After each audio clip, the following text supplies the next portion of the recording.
Hola, ¿qué tal? Espero que estén muy bien. Les saluda Luis Diego Quiroz, director editorial de la revista Vida y Éxito. Bienvenidos a nuestro canal de videos Vida y Éxito TV. Muchísimas gracias por acompañarnos. En esta ocasión vamos a conversar con el señor Carlos Galán Alcázar. Él es un exitoso empresario de los restaurantes, es el presidente del Grupo La Misión de Madrid en España y presidente de Passion Restaurant Group en Miami. ¿Qué tal, don Carlos? ¿Cómo está? Hola, buenas tardes, Diego. Muy bien, ¿y tú? Muchísimas gracias por estar con nosotros y pues bien, vamos a comenzar con las preguntas. Don Carlos, ¿nos puede contar un poco de su trayectoria, de los grupos empresariales que presiden y por qué decidió hacer negocios también en Estados Unidos?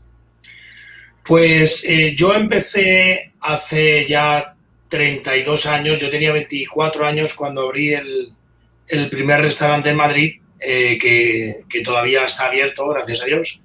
Se llama La Misión y bueno, previamente había trabajado un año en un restaurante para coger experiencia porque no había hecho ningún estudio de cocina ni nada parecido, entonces trabajé durante un año.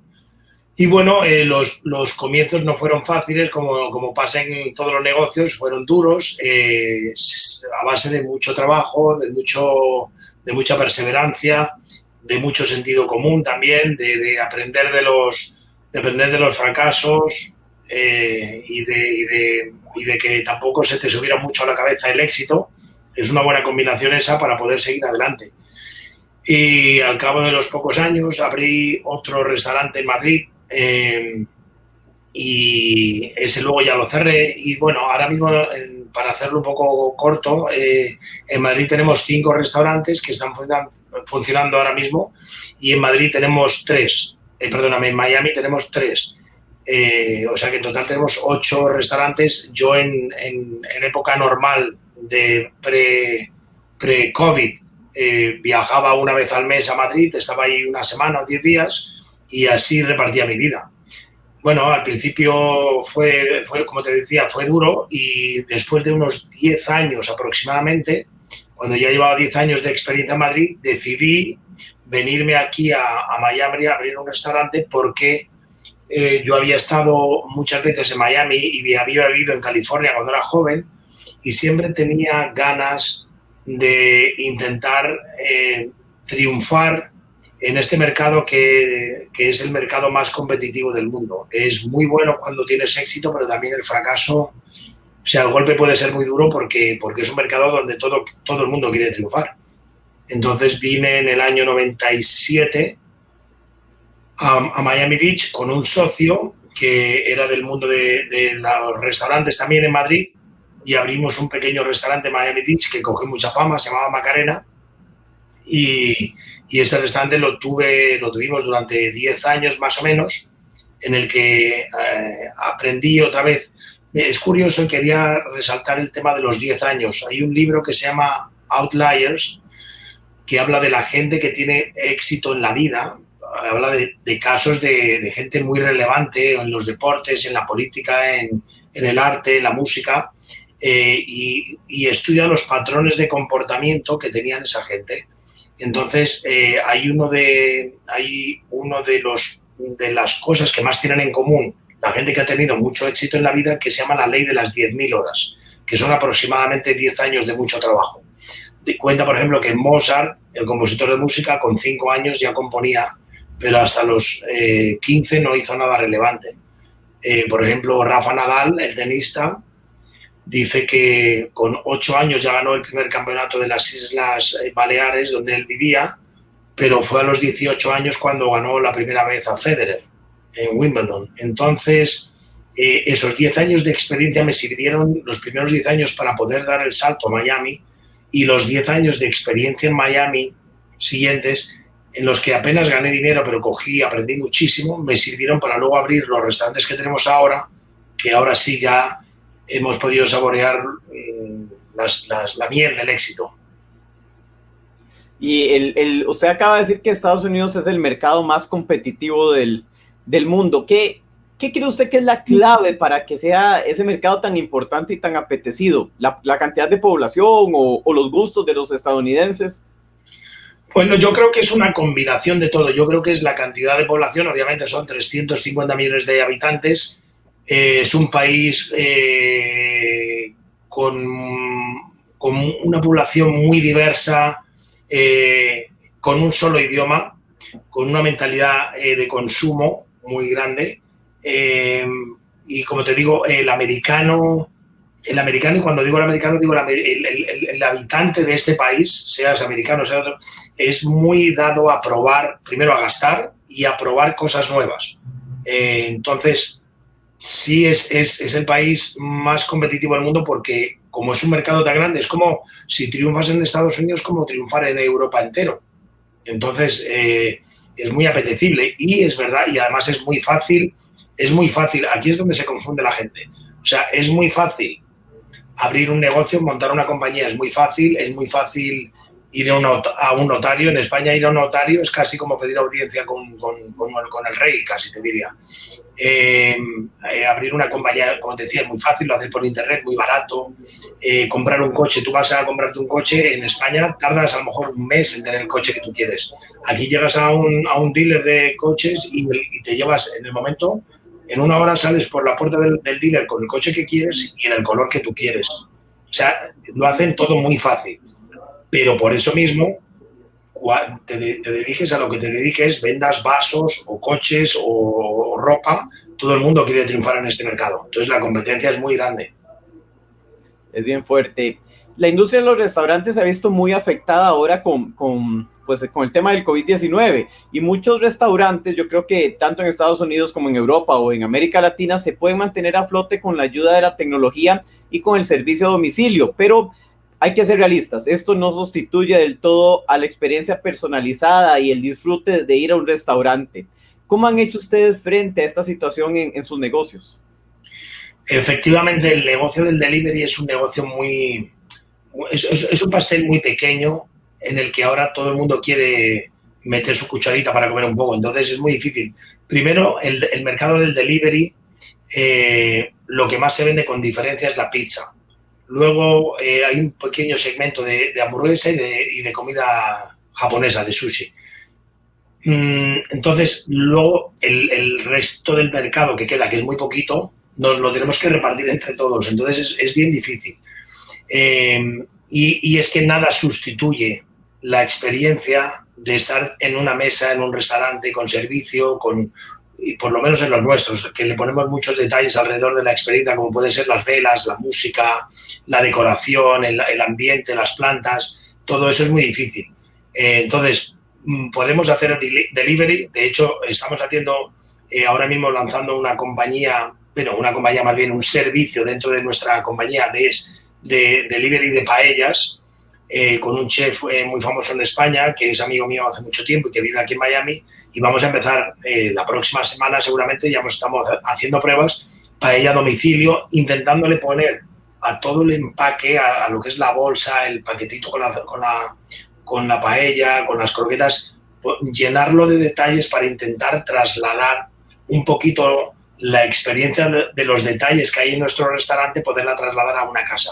Pero nunca va a ser lo mismo, pero bueno, hay que hacerlo. Y para poder sobrevivir en esta pandemia, lo que hay que hacer es meterse mucho con la tecnología, por supuesto, reducir mucho el menú. O sea, ahora mismo, porque además tenemos un 50% de aforo, o sea, no puede venir más del 50% de la gente que cabe en el restaurante. Entonces hay que reducir el menú para que los platos que tengan más rotación y siempre esté más fresco el producto, y dar un servicio excelente más que antes, porque ahora el otro día en una reunión que yo tuve con los empleados, cuando los volvimos a rescatar después de estar 3 meses cerrados y que no habían cobrado muchos dineros, le dije, ahora se dan cuenta lo importante que es un cliente. O sea, básicamente es que sin clientes no hay negocio. O sea, el salario suyo no se lo pago yo.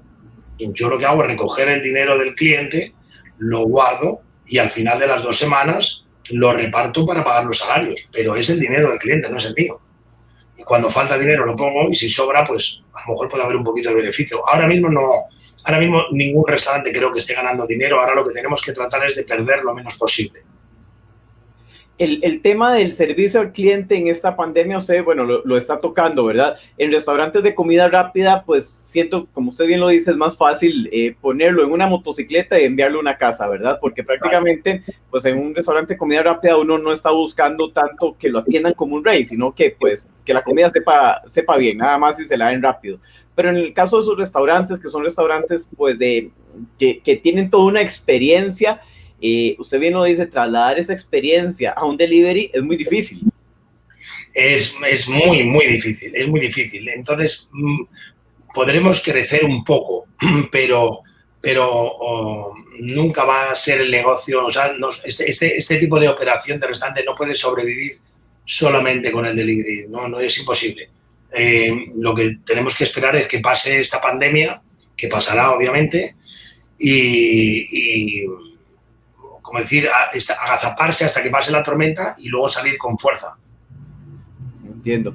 ¿Cómo considera usted que va a ser el futuro de la industria de los restaurantes y pues del turismo en general después de superada esta pandemia? ¿Cree usted que volveremos a lo que era antes o que la industria cambió? Pues mira, yo creo, el otro día hice una reflexión pensando por la mañana en el siglo pasado, en el siglo XX, en el año 1918, creo que fue, o el 19, hubo otra pandemia brutal en la que creo que murieron 50 millones de personas. Le llamaban The Spanish Flu. 10 años después, 1929, tuvimos la Gran Depresión, la crisis, el crack del 29, en el que se arruinó un montón de gente en Europa y en América, y fue una crisis económica sin precedentes en la historia. Y luego, otros 10 años más o menos después, tuvimos la Segunda Guerra Mundial. Okay. Después de la Segunda Guerra Mundial tuvimos 50 o 60 años de una prosperidad brutal en economía, en ciencia, en tecnología, en todo. O sea, lo que avanzó la humanidad en esos 50 o 60 años no lo había avanzado ni en 1000 años. O sea, ha sido brutal en todos los aspectos. Lo curioso es que 100 años después se está repitiendo lo mismo. Hemos tenido, en el 2001 empezó una guerra contra el terrorismo por los atentados de las Torres Gemelas. En el 2009 tuvimos la crisis económica tan brutal que decían, la comparaban con la del 1929. Y 10 años después, en el 2019 o el 2020, tenemos otra pandemia. Yo creo, esto no tiene ninguna base científica, obviamente, es simplemente que si la historia se repite, ahora, si conseguimos sobrevivir a esta pandemia, tendremos otros 50 o 60 años de un crecimiento exponencial y brutal, dado que ahora tenemos mucho más avances de la ciencia y de la tecnología. Y además, después de cada guerra, y esto se puede considerar una guerra mundial, porque es todo el mundo, literalmente todo el mundo, o sea, 7.000 millones de personas contra un virus. Después de cada gran guerra ha habido unos grandes avances de la ciencia. La Segunda Guerra Mundial nos trajo la Guerra Fría, y la Guerra Fría nos trajo el invento más grande de la historia, yo creo, después del fuego, que ha sido Internet, que ha revolucionado todo, por el que gracias a Internet podemos estar ahora comunicándonos tú y yo. Entonces, después de esta guerra que tenemos ahora, algún avance grandísimo va a haber en la ciencia y en la tecnología, seguro. Y con respecto a la industria de los restaurantes en sí, ¿cuáles cambios cree usted que se van a quedar después de que superemos esta pandemia? Digamos, de lo que como están viviendo ahora, ¿cuáles cambios usted cree que se van a mantener? Yo creo que poquito a poco iremos volviendo a la normalidad. Obviamente, el tema de la máscara, de lavarse las manos, la gente será un poquito más consciente de eso, pero lo que más creo yo que va a dejar huella es la alerta sanitaria que va a haber en todo el mundo. O sea, no creo que nos vuelva a pillar tan desprevenidos, o espero que no nos pille tan desprevenidos una nueva pandemia. Entonces, los laboratorios, las autoridades sanitarias, me imagino que habrán aprendido, o hemos aprendido la lección, y podremos estar alertas y observando cualquier indicio de que pueda alertar de una nueva pandemia. Pero en todo lo demás, en todo lo demás yo creo que poquito a poco iremos volviendo a la normalidad. Por lo menos en el mundo de los restaurantes. Yo creo que en el mundo del retail, o sea, de las tiendas, eso sí, el cambio va a ser profundo, que ya estaba pasando antes. Ya estaba, o sea, por lo menos aquí en Estados Unidos, las tiendas donde tú entras a comprar una camisa, unos zapatos, estaban reduciéndose bastante por el tema del e-commerce, de Amazon y compañía. Claro, pero en el caso de los restaurantes, don Carlos, ¿usted cree que definitivamente sí van a mantener su esencia, que es brindar esa experiencia al cliente, al comensal?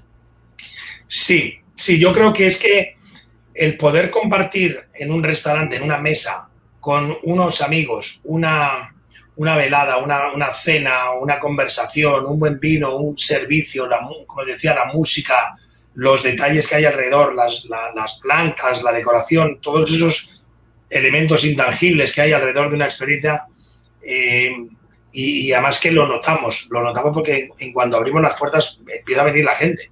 Es que el comer es uno de los pocos placeres, por no decir el único placer, que además de ser placer es una necesidad. O sea, tú necesitas comer por lo menos 2 veces al día, 1 o 2 veces al día mínimo.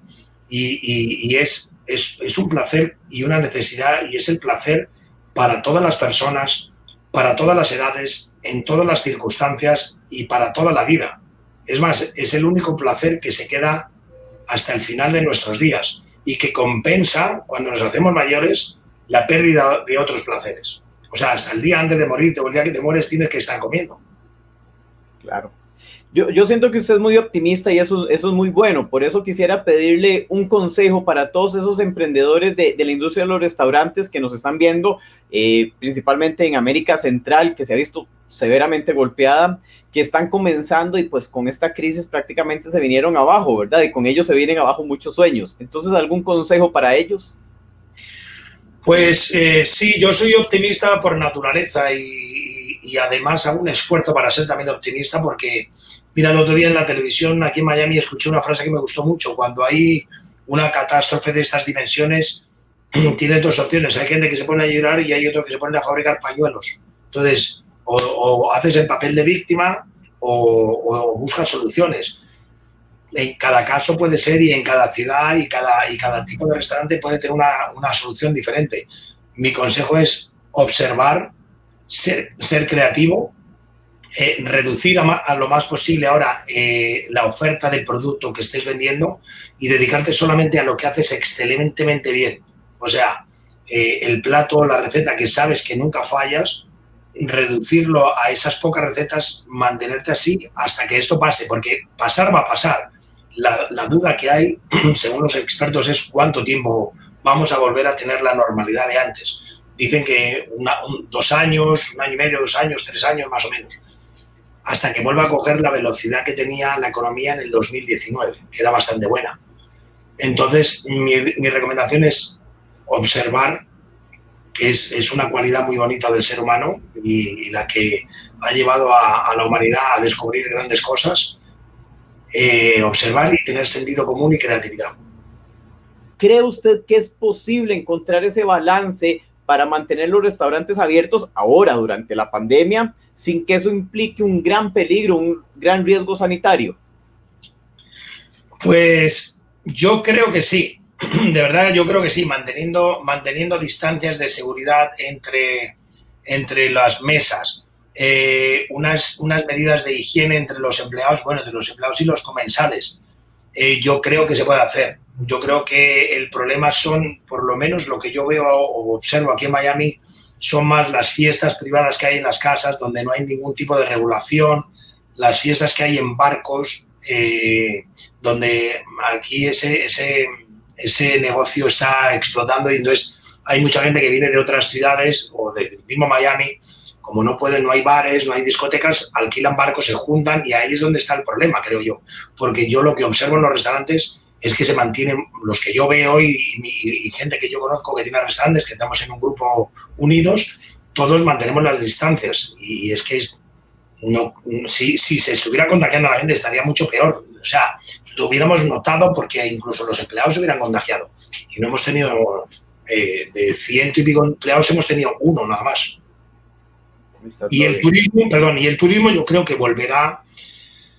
Mira, yo creo que ahora mismo la esperanza de vida creo que están en 90 años más o menos.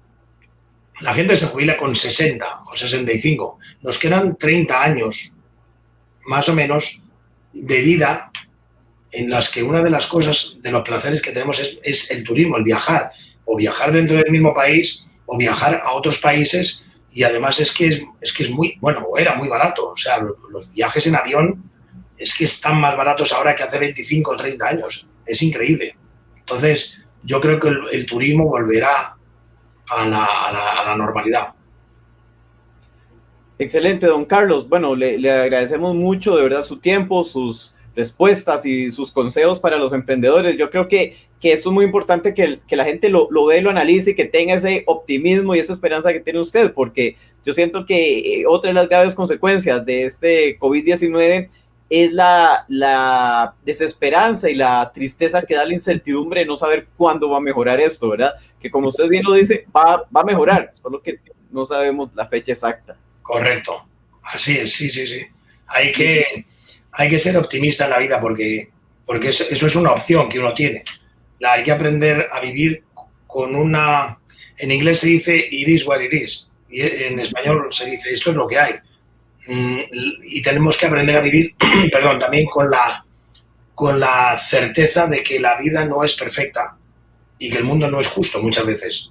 Y aquí lo podemos ver. O sea, ¿qué hemos hecho para tener un virus? Ahora nada, es que viene. Entonces hay que saber navegar en esas aguas, que de vez en cuando la vida no va a ser perfecta, que te va a dar algún golpe, a veces son golpes pequeños individuales o golpes globales a toda la humanidad, pero siempre hay que estar preparados emocionalmente y económicamente. A partir de ahora hay que tener una pequeña huchita para que cuando vengan estos problemas también, un consejo que le puedes dar, si alguien va a hacer ahora alguna renovación de un lease, de una renta, de un espacio, que negocie ya qué es lo que pasará si vuelve a haber una pandemia. Me refiero en términos de alquiler, si se va a reducir, si se va a quitar, si la garantía no hay que pagarla, si hay yo por ejemplo ahora estoy renovando uno y estoy intentando poner una cláusula de que no garantizamos que vamos a pagar si hay una pandemia, un ataque terrorista o un desastre natural. Porque antes esto sonaba como a película, pero es que ahora vemos que es una realidad, que puede pasar. Claro que sí. Bueno, don Carlos, muchísimas gracias. No, muchas gracias a vosotros, de verdad.